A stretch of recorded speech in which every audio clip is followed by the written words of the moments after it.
I'm delighted to be here with Bill Lowman, Vice Chairman of American Pacific Mortgage. Some of you may ask why I invited Bill today. Well, he has a story or two to share with us and has been a big supporter of mPower. But before we get to that, welcome, Bill. Yeah, thank you, Marcia. It's great to be here. I know you've had a career in the mortgage finance business for a year or two, maybe a decade or two. Can you tell us a little bit about your journey? Yeah, so I think, when I think of my journey or my personal journey, it's really my company's journey and how I've been along with that. And so American Pacific Mortgage, we started back in 1998 and we were a small regional mortgage broker. And we grew into a national mortgage lender, mortgage banker, and along the way, I needed to grow with my company, grow as a leader, grow as a human, and that's really my journey.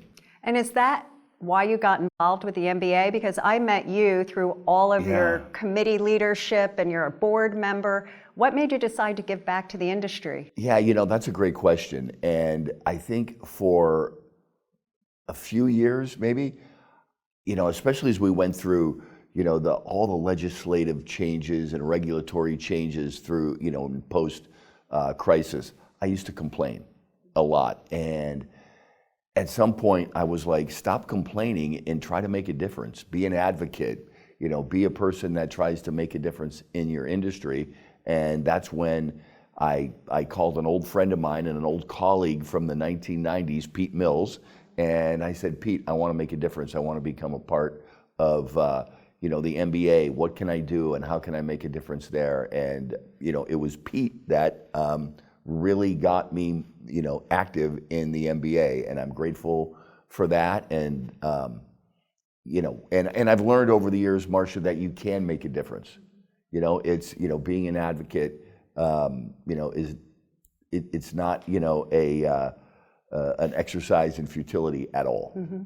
Well, you and I spoke after the mPower session at Western Secondary, and I was so happy to see you in the audience. As you know, we invite all of our male allies and colleagues to come in and participate in mPower.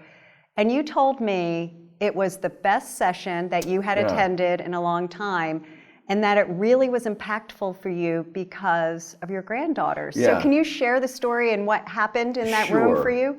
Yeah, I would love to. So, one of the things that, you feel that you understand other human beings, but until you hear it in your words, like I did that day, or I heard it in Christy Furco's words that day, it's not about my perception of, your journey. It's about hearing you talk about that. And look, I've always felt I've been a person that, understood or tried to understand, diversity, and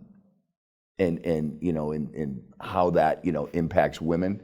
But I will also tell you that having, after raising 3 boys and then having 4 granddaughters, trying to see the world through their eyes has changed my life. And just to, I want them to have every opportunity that I have had. And I've had a lot of opportunity and I want those doors open to them.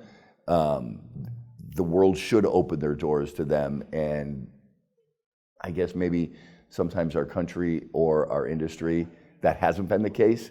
I sure as heck want that to be the case for those girls.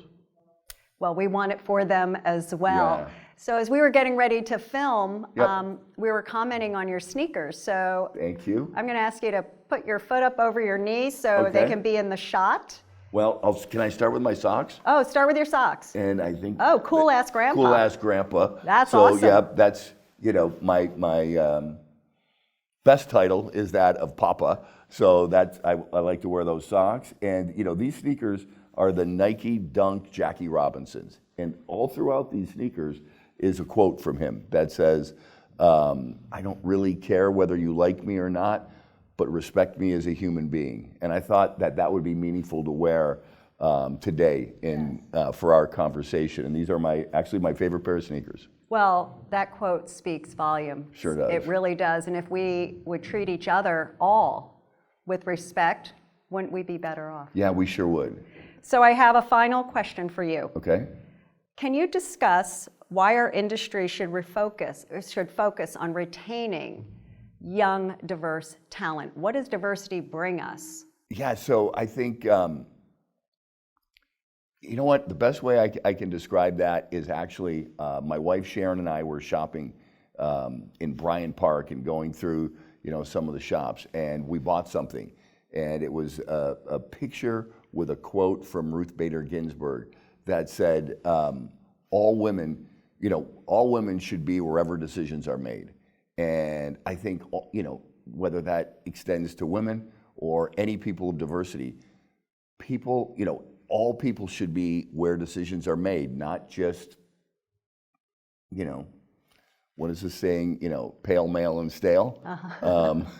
And I think that is why it's so important. That makes companies better, that makes our country better when we're represented by, everyone, not just one class. Those are words to aspire to and to live by. Bill, Yep. Thank you so much for taking the time Yeah, today and thank for you. bringing such a great pair of kicks. Yeah, thank you, and they're comfortable. Yes.